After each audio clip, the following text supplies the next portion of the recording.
I feel, but I'm not going to say a word, but I will say one thing right now. How about them Cowboys? How about them Cowboys? Welcome back to the latest and greatest episode of the Shaving Points podcast. My name is Jayden May. You can find me on Twitter at JMay56. Joined, as always, by my co-host, Philly native Quentin Crisco. How we doing tonight, Quentin? Go Birds! I'm doing wonderful, Jay. I am up 0.2 of a unit this past week, so I'm feeling in the money. Feeling good about it. College football kept me in the green. Yeah. Oh, so with college, I'm probably up a little more than that. But so NFL last week, I've got you at 3-4, down 1.3 units. I'm at 3-3, up 0.2 units. And then let me see here. I also have our college numbers here. On the season, you are 8-3. This doesn't include week 0 because I didn't get those bets down.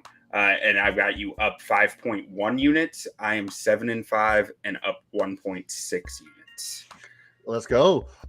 And for the record, but not official record, I put way too much money on the Cowboys to cover versus the Giants.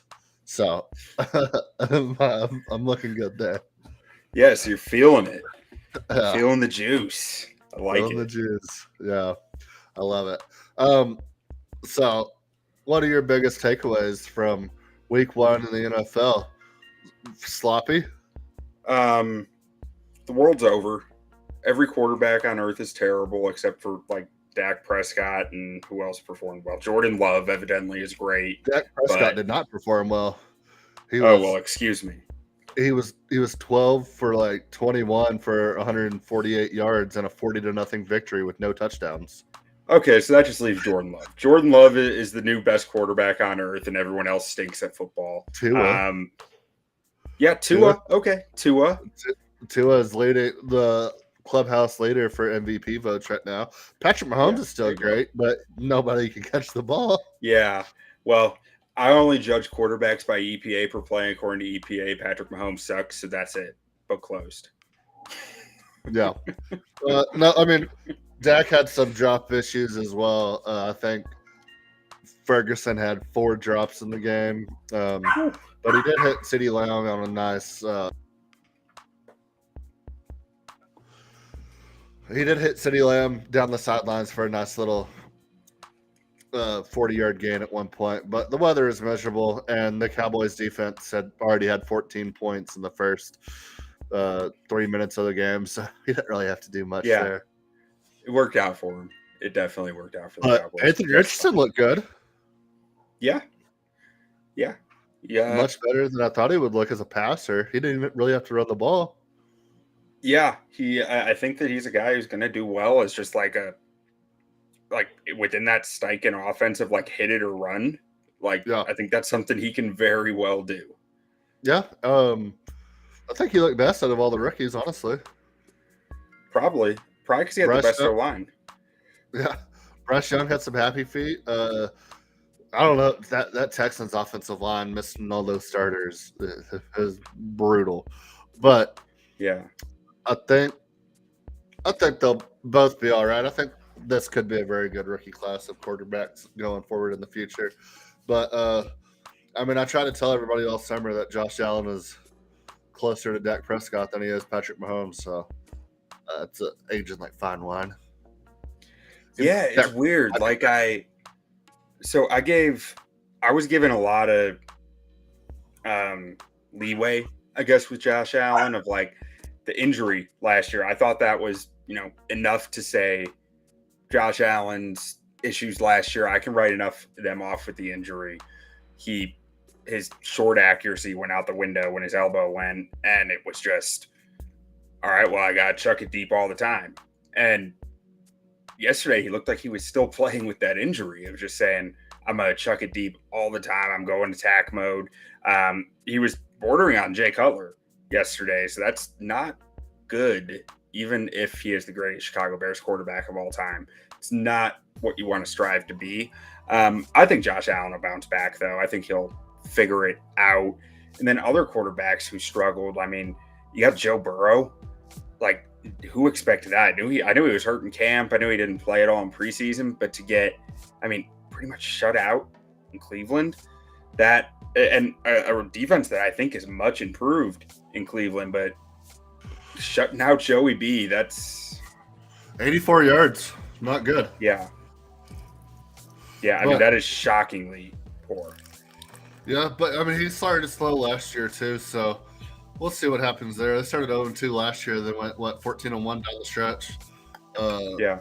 I'm not too terribly worried about that, but I am worried about the Josh Allen thing because he was fumbling and he just did not. He just looked all out of sorts. And the Jets defense is really good, but you can't lose that game after Aaron Rodgers goes down in the first three plays of the game.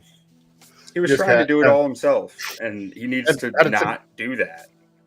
Had a 10-point lead in the fourth quarter. All you have to do is close it out, and you let Zach Wilson march down the field, throw a terrible ball to Garrett Wilson, and Garrett Wilson, it's just incredible and just says, Those I'm going to Garrett catch it Wilson anyway. things.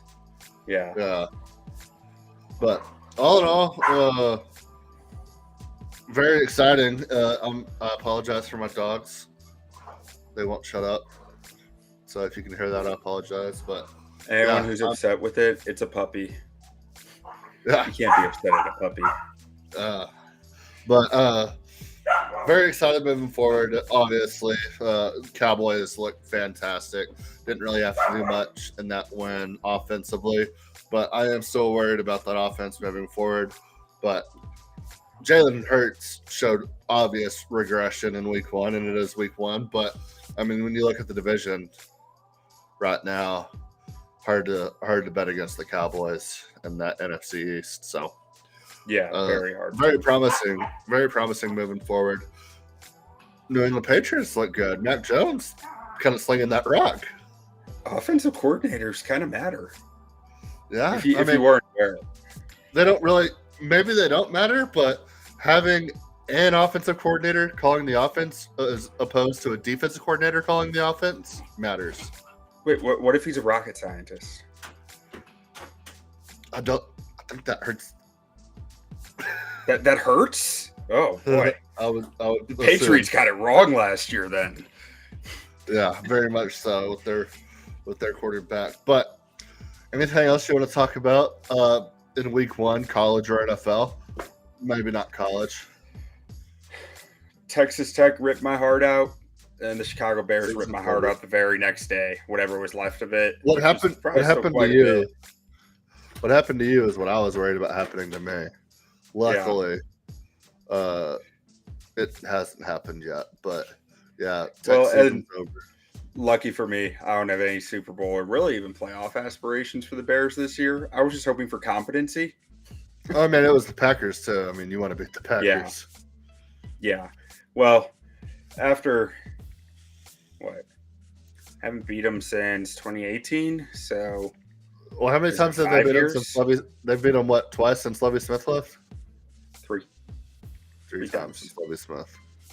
And they lost one game to Aaron Rodgers' backup before this past Sunday. Now they've lost 2 games to Aaron Rodgers' backups. Oh, that's rough. Just bring back Lovey Smith. It's just not a rivalry anymore until the Bears get serious. The Bears aren't serious football people. They're just not. They did get an offensive line in there. Yeah, that might help. That and a few other things. DJ Moore kind of looked good when he got the ball. Yeah, his 2 targets were really fun. I love it. All right. Well, you want to just move on to this slate? Let's get into it. Let's get into it. Okay. We'll start off talking that Thursday night football game for everybody at home. Hopefully you're listening to this Thursday morning, Wednesday night. We have the Minnesota Football Vikings at home versus the Philadelphia Football Eagles. Vikings did not look good week It is one. Philly, isn't it? Going to the Philadelphia Football Eagles. Going to the Lincoln Field, right? Lincoln Memorial Field, Lincoln Center, Lincoln Financial. Got The it. link at the Big Apple there in Philadelphia. So Yeah, Vikings didn't look good. Philly looked good for about half a quarter, and then basically kept telling the Patriots, like, hey, we know it's Tom Brady night. Like, come on, come win this game for Tommy B. And Patriots just refused to win that game. They couldn't get their feet in bounds. They couldn't get first downs. But, I mean, Philly did everything they could to give up that game. And Vikings, I don't know what happened there. I mean, Bucks are a good team. I mean, they've been a solid team Really for the past 3 years. Really good defense. Like really good really good defense. Defense Really has been aggressive. there the whole time. It was never talked about during the Tom Brady era, but very good defense, good wide receivers. Still can't run the football, but hey, who needs to run the football when you get Baker Mayfield and Mike Evans? Am I right? Yeah, I mean, now they especially can't run the football, and you're right. Who needs a run game when you got Baker Mayfield? And Mike Evans. Baker scorned. Baker scoring. But Vikings didn't look good in that game. We got a 7-point spread in this Thursday night showdown. Do you have this game? I do not, but if I did, I would be on Philly to cover the 7. Okay. Well, I do have this game, and bet is locked in. I got Vikings plus 7 here. I don't think Philly looked that great. That not so great Patriots offense kind of torched them a little bit at times, and I'm looking at that Vikings offense. Alexander Madison did not look good at all, but I mean, Jordan Addison had a touchdown. Justin Jefferson very quietly had like 11 catches for like 180 yards. Yeah. And nobody talked about it because Tyreek Hill went nuclear. But very, very good offense. And I mean, I think Vikings can keep this close, and we'll see what that Philly offense can do versus a defense that's probably not as good as the Patriots, but I like Vikings to keep this close and cover that 7. It's a big spread in the NFL. 7 points is a lot of points. I don't think the Vikings are that bad. I don't know how many games the Vikings will win this year, but I think they'll play in a lot of close games. So at 7 points, at worst, I think I push right here, but I think we can cover this number, boy.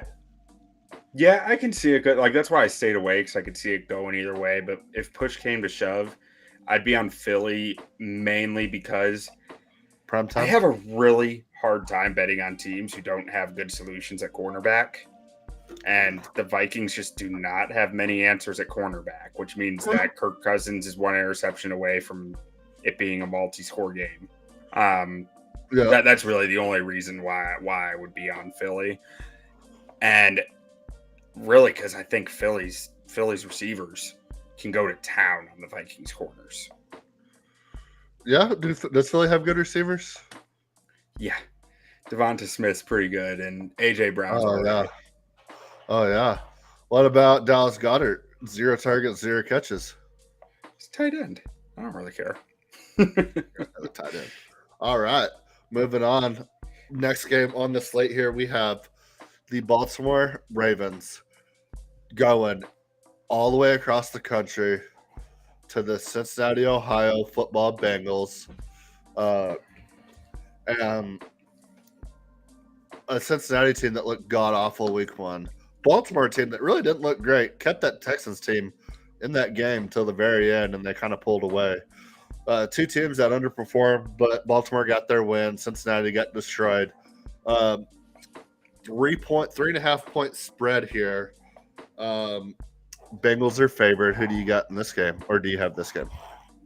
Oh, I've got this game. I've got 2 bets on this game. So let me preface this with saying, in his career, John Harbaugh is 43, 25, and 5 as a road dog.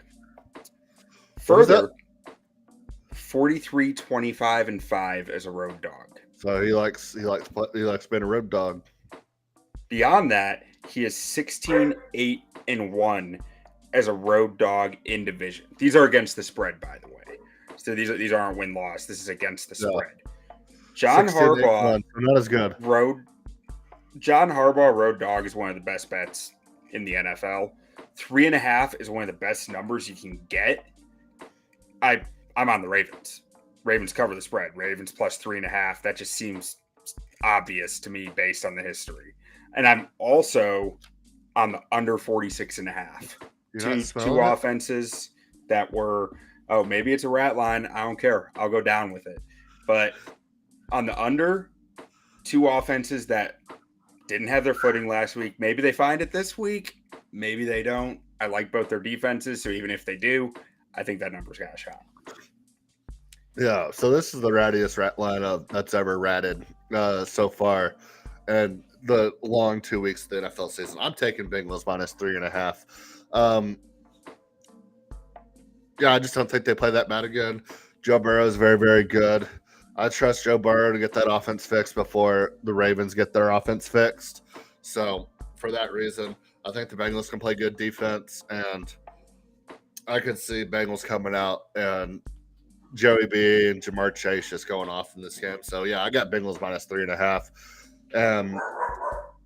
I don't care about the history of Harbaugh. I mean, I think this is just a Joe Burrow. I'm still him game.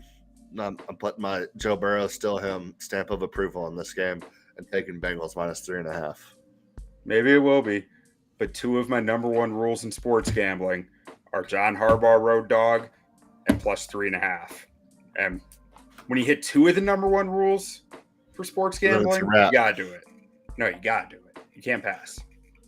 Oh my God. All right, we'll move on to our next game here.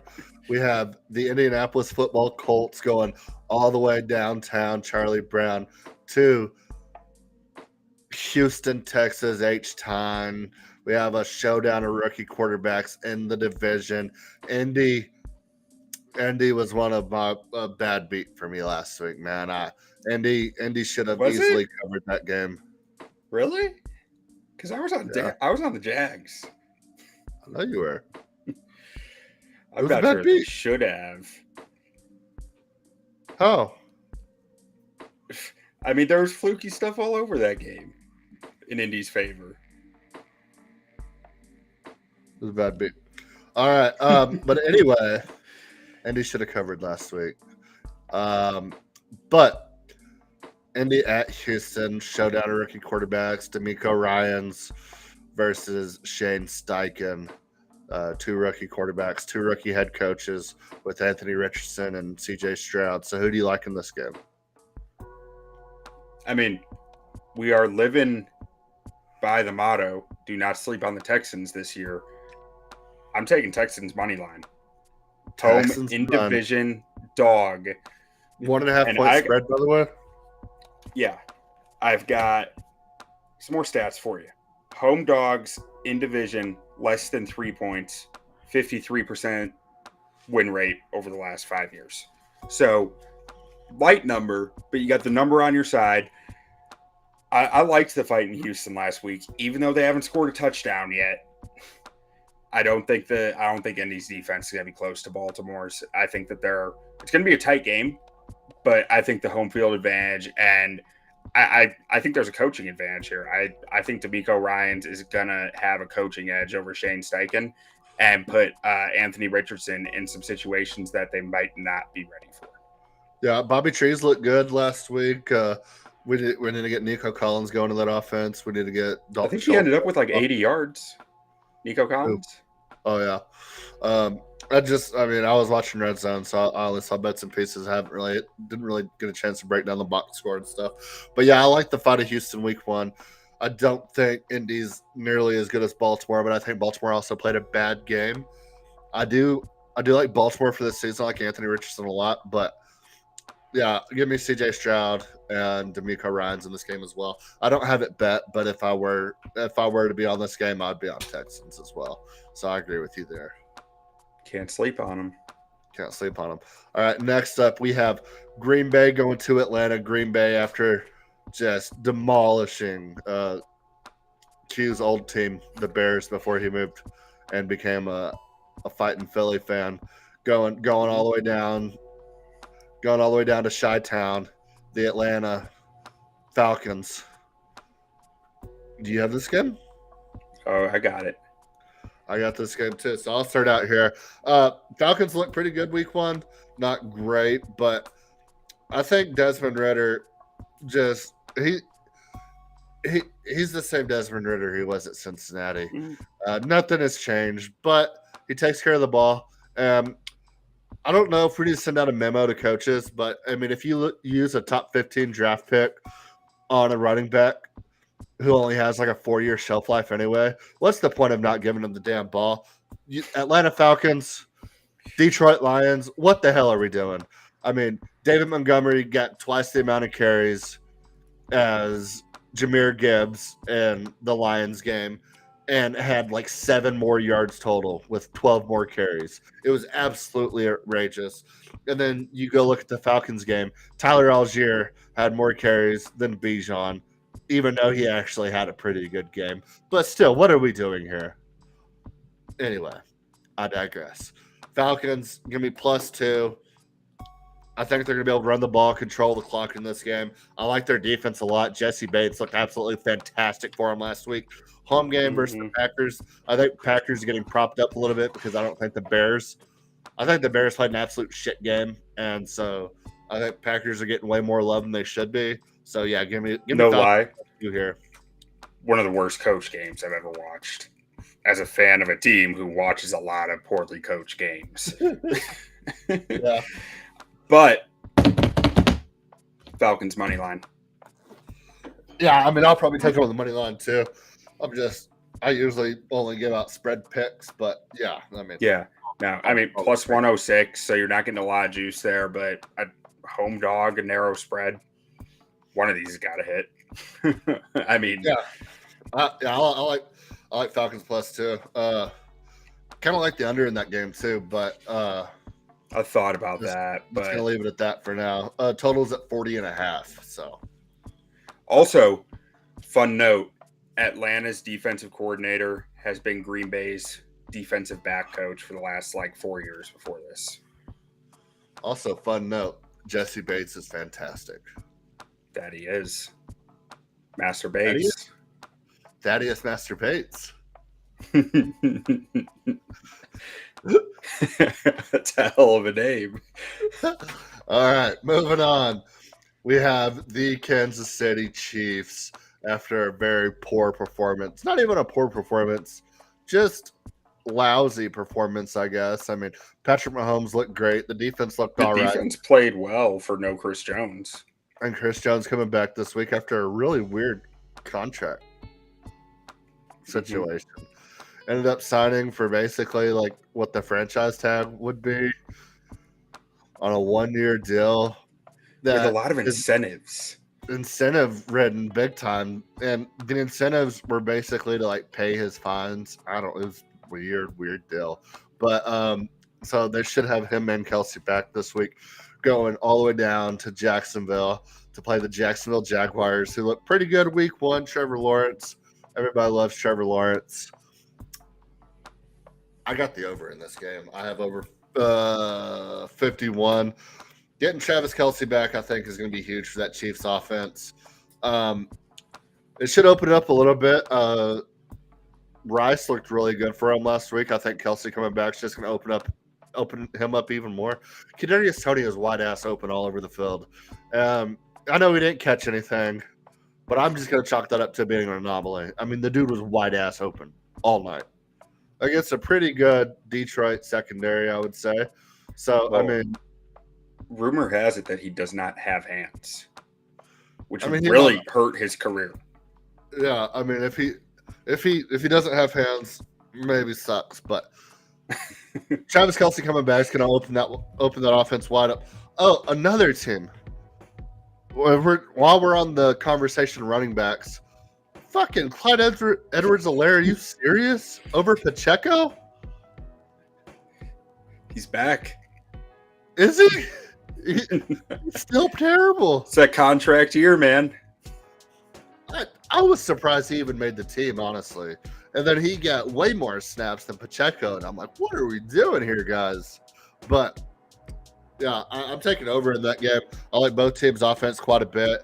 Calvin Ridley looked fantastic. Can we throw the ball to Christian Kirk 1 or 2 times, please? Yeah, that's kind of hurt. Trevor? That fantasy take is kind of hurting right now. But I still don't trust Ridley to stay healthy for a full season until I see it. So, and my take wasn't necessarily that Ridley wasn't going to be good. It was that Christian Kirk's was still going to be Christian Kirk, and I don't even know. Evan Ingram? Zay Jones got a lot of targets. Yeah. Fuck, what are we doing here, guys? But yeah, if week 1 is any indication of how this season is going to go, I'm going to have the worst fantasy season of my entire life. I'll say that right now. Yeah. But I don't think anybody really had good fantasy weeks. Yes, you said over 51 on KC Yes, Jags. I can get with that. Like, Jags defense ain't all that. Like, they looked better than they had. Like, Trayvon Walker was actually showing some good stuff in that game, but number one overall pick. Indy was still scoring plenty against them. So I can only imagine KC's going to do the same. Yeah.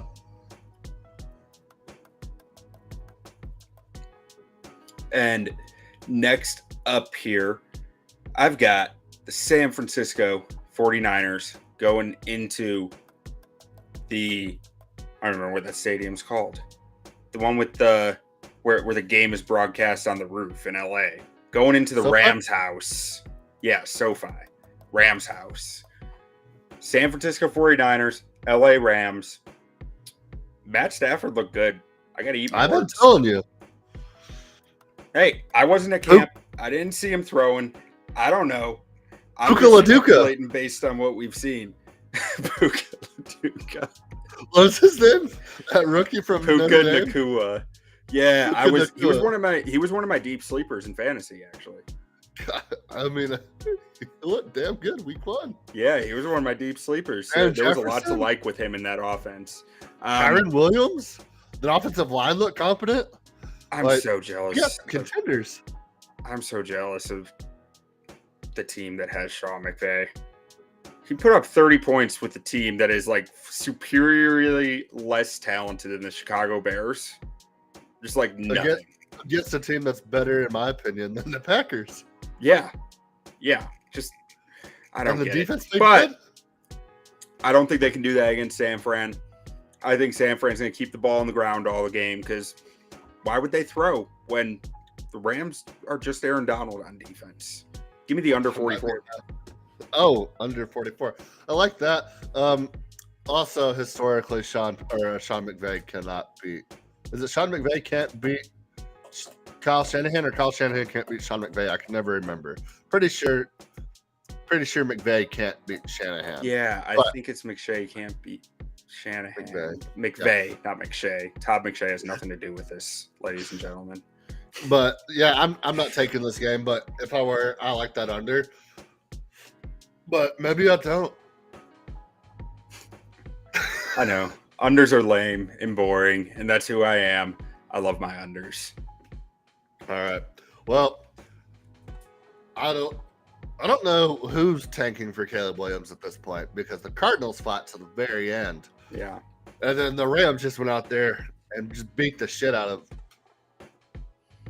Yeah. I mean, the Rams they took it to the absolutely. Seahawks. Yeah, they just absolutely beat shit out. I mean, is the Bears going to get first and second pick with their pick in Carolina? And then they can just take both Drake May and Caleb Williams and keep Justin Fields and just say, hey, one of y'all be good, please. 3-quarterback rule. New 3-quarterback rule. Watch out. That's what we're doing. Got a first down quarterback, second down quarterback, and third down quarterback. It's a foolproof plan.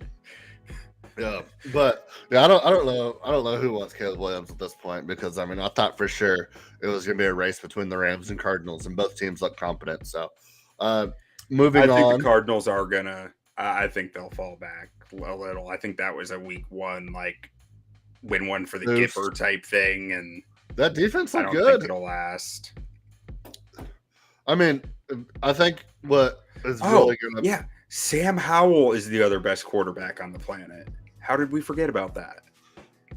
He should have been the number 1 overall pick. Yeah, 5 years clearly. ago. We'll move on to our next game here. We have Miami Dolphins going across the pond to England, the new one, and Gillette Stadium, 2.5 point spread. Dolphins, Patriots. Who do you like here? Or do you like anybody here? I didn't bet it, but I didn't realize it was 2.5. I mean, whew. Like, I like Miami at 2.5, but Ooh. also I'm sketched out by it. Yeah, I'm taking Patriots here. Patriots plus 2.5 at home. Miami coming up to them. I thought Patriots looked good in week 1 outside of those early mistakes and big plays that Philly had on them. I love the Patriots in this spot after Dolphins going all the way across the country to LA and then coming back to Miami, then going up the East Coast. And probably an emotionally tolling game, too, and a physically tolling game. Like, they ran a lot. Yeah, so, yeah, I like the Patriots here. I think the Patriots are going to be a good team. I think they're going to compete for that division. So, yeah, I like Patriots plus 2.5 in this game. Give me Patriots plus 2.5. Probably sprinkle the money line there, too. I think I'll change my lean. I think I'm with you. My lean is on Patriots. I think that there's too much tolling on Miami right after that last game, and all the travel that goes with that, and to go away game again, especially with the Patriots coming off a close loss that they probably had chances to win. I think I'm with you. Oh yeah! All right, and for the next game we have here, we have Zachary Wilson, the Mormon, going all the way down to Irving, Texas, to take on Micah Parsons. Osa Are we sure it's not going to be Philip Williams for the Jets? We don't know. DeMarcus Lawrence, Stephon Gilmore, Trevon Diggs. They're going to kill this kid. Give me They're Cowboys. going to beat him to death with that chain you got. Yeah. Give me Cowboys minus 9.5. Hammer it. I'm putting 2 units on this. I think Cowboys defense can score 21 in this game. And the only thing that scares me is that the Jets defense might also be able to score 21. So we'll see. But yeah, give me Cowboys in this game. I mean, coming off a huge win. I was really nervous about this game about 24 hours ago. And now that Aaron Rodgers, the bad man, is gone, yeah, we're going to kill Zach Wilson. You got your chain handy? Yeah. We got to show the people this chain. Yeah, it's Cowboys time. I'm on it. Cowboys minus 9.5. Get it. Yes, sir. Cowboys minus 9.5. I mean, I don't think in recent history we've seen a better defensive performance in week 1. I don't remember the Ravens in 2001 or the Buccaneers in 2000 or even Denver in like 14, Seattle. The 06 Bears might have been up there. They beat Green Bay like opening week. 30-0. Yeah, they beat Green Bay like 30-0, and there were defensive touchdowns in there. Yeah, I mean, so did you watch the game? No, I watched parts of it, but I was so mentally and emotionally drained. So opening drive. I couldn't even. I was on full white girl status. Yeah, so opening drive, Saquon has like 7 carries for like 56 yards. They walk right down the field, get to the 17-yard line-ish, and then they're like, okay, we're going to throw with Daniel Jones. It did not work. And then good old Pete Carroll. Yeah, they tried 3 passes. Then they're like, we'll just settle for a field goal. We just walk down the field. This defense ain't shit. It gets blocked. Field goal gets blocked, return for a touchdown. They're like, okay, well, now we're down 7. So we're going to come out this next drive and we're really going to give it to them. We're going to throw the ball. Sack. 3 and out. They punt. I think shortly after that, Cowboys either go 3 and out. Yeah, Cowboys either go 3 and out or go kick a field goal. Or I think they missed a field goal. Anyway, New York gets the ball right back, and they're like, you know what we'll do? run is working great. So let's pass the ball. First pass, pick six, touchdown. Down 14, nothing, 17, nothing at that point. And then from there, I mean, the train really came off the tracks for him. The only thing the Cowboys defense was missing was like a big presence in the middle of it, and they got that in Mozzie Smith. Like they are a dominant unit now. It was, I mean, at the end of the game, you had guys try to guess the snap count just to break the sack record. Like Sam Williams was like a whole half second early on one of the snaps, and they didn't even call uninvited to the quarterback. They just let Daniel Jones get absolutely crushed. Like one of the biggest hits I've ever seen. And he was maybe 3 feet away from Daniel Jones by the time the ball even hit his hands. It just killed him. Like they didn't even stop the play. They're like, fuck it. Like, dude, let it go.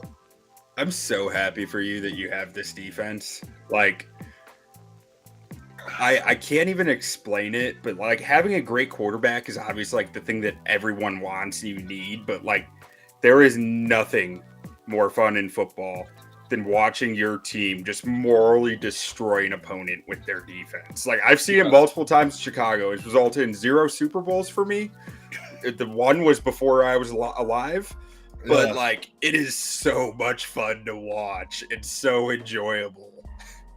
Yeah, I mean, I just hope they can keep it up. I mean, Stephon Diggs out there, Stephon Gilmore was out there like laying the hat in year 15, 14, whatever year he's in.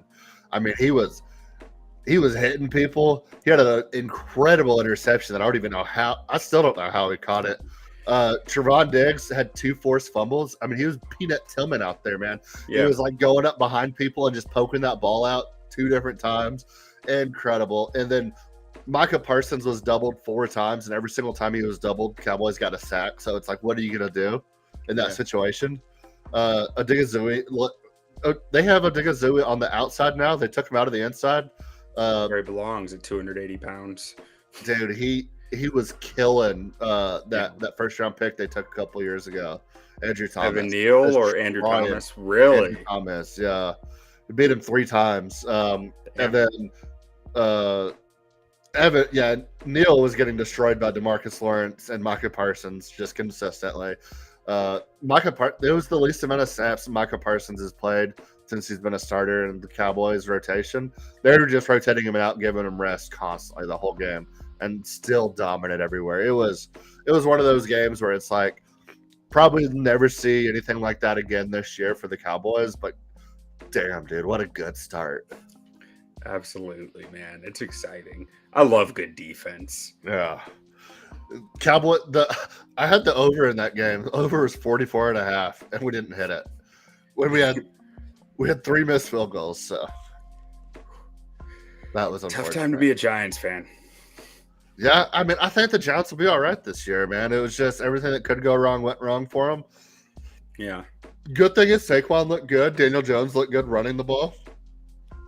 And I don't think that offensive line's going to be that bad. I mean, it was just pure dominance. Like, I don't know what else you should do. I mean, and then Micah Parsons even like went out on I don't know if he has his own podcast or what platform he was on, and he was talking shit about Brian Daboll, basically being like, "What are you doing, leaving your franchise quarterback out there who you just gave $40 million a year to, and every single one of your O linemen's getting beat by rotation guys." I mean, we had our second unit in midway through the third quarter, and they were still getting to Daniel Jones every single play. Like, I don't get it. And then there's a hilarious clip where the announcer's talking, and he was like, "Yeah, you got to give credit to Daniel Jones here.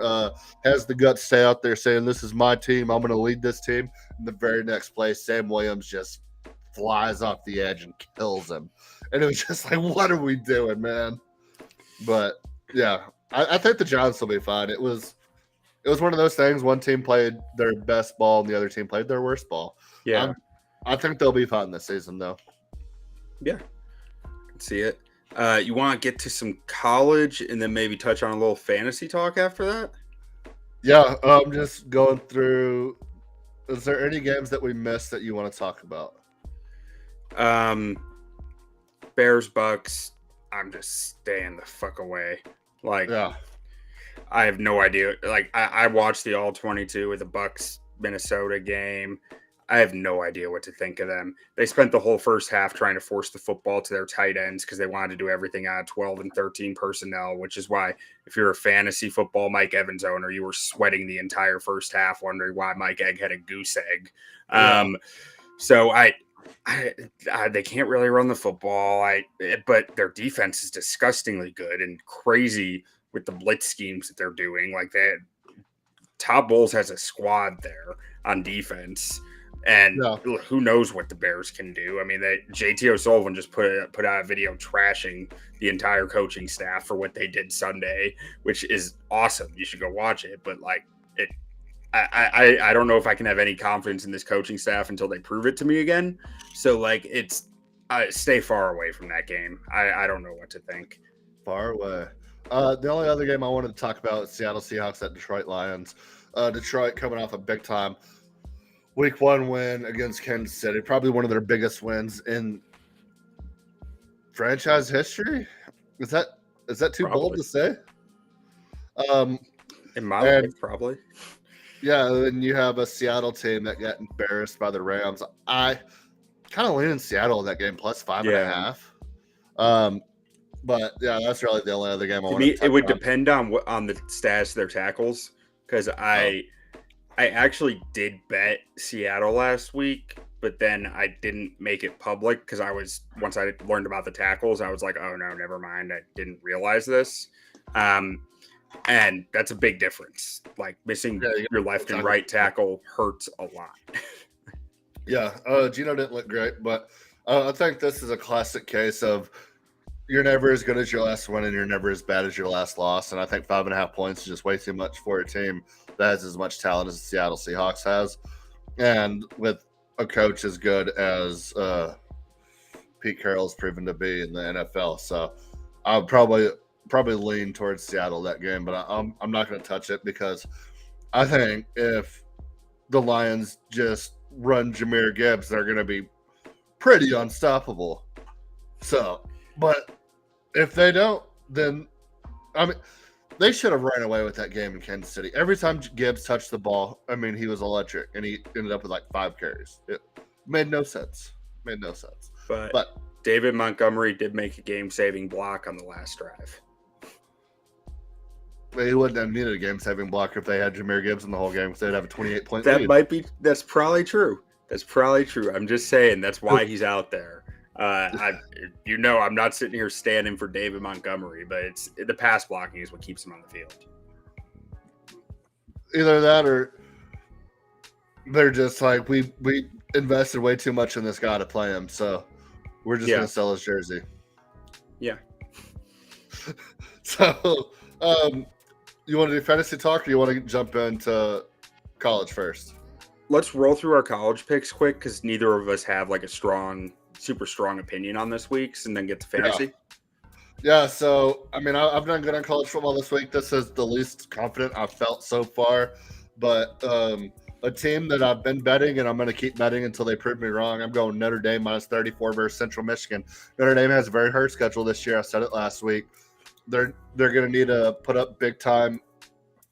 They're going to need to put up big time numbers against some of these lesser teams, because whenever they start playing some of the more difficult people on the schedule, they got to be able to afford a loss. So give me Notre Dame minus 34.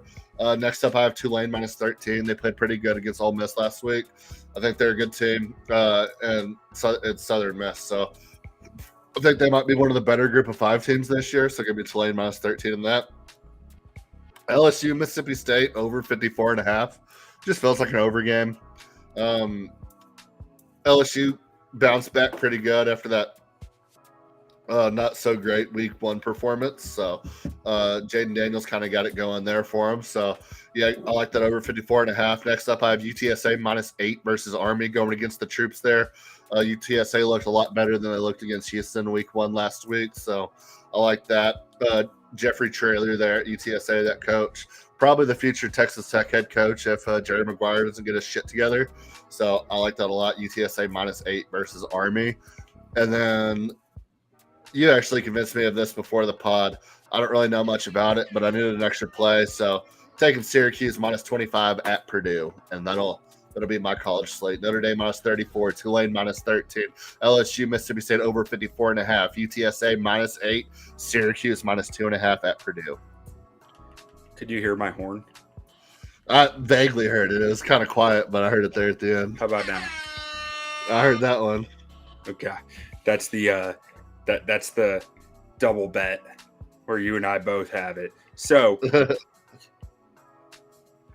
Syracuse minus 2.5. Purdue has not covered the spread at home since 2021. They didn't do it once in 2022. Haven't done it yet. Counting on, I'm not doing it. Pitt, West Virginia. This one's a sicko one, but over 50.5. Penn State, Illinois over 48.5. And then got another one. LSU, Mississippi State over 54.5. I'm with you on that. And Tennessee, Florida, 58.5 seems like a huge number here. I'm going under. I mean, I don't think Tennessee's offense is anything to be excited about. Like, Joe Milton has looked fine. You know, they probably haven't put up as many points as they should have, or he hasn't put up as many touchdowns as you could have against the teams they've played. And Florida, I mean, I don't know how well they can score. Graham Mertz hasn't looked good there. So the under just makes sense to me at that. 58.5 seems rich. I like that. And is that your whole slate? That's it. Those were All mostly just math picks. I just punched in the numbers and said these ones. Math. And the math is math in there. I like it. All right. So what did you have in mind for fantasy? Go pick up Puka Laduca in every league, right? Yeah, Puka Laduca is a must grab. Always has been, always will be. Yeah, he went for I tried to grab him in our dynasty league like a few weeks ago, and he was gone already. I was like, oh really? Yeah. Yeah, I tried to. I think I have some waivers in for him in most leagues. But yeah, who else is let's just take a look at the waiver wire and just talk through it. Yeah, he was really the only one. A lot of people are going and trying to grab like Kyron Williams. Don't really love that as much. Yeah. A lot of people overreacting. I try not to overreact to week one. Justice Hill is obviously if you can go get him, go get him. J.K. Dobbins out for the season. Joshua Kelly, I think that's an overreaction there, just because there were so many plays in the game. But Joshua Kelly has been one of those guys who, if you go grab him, he's just going to disappoint you. Kendrick Bourne and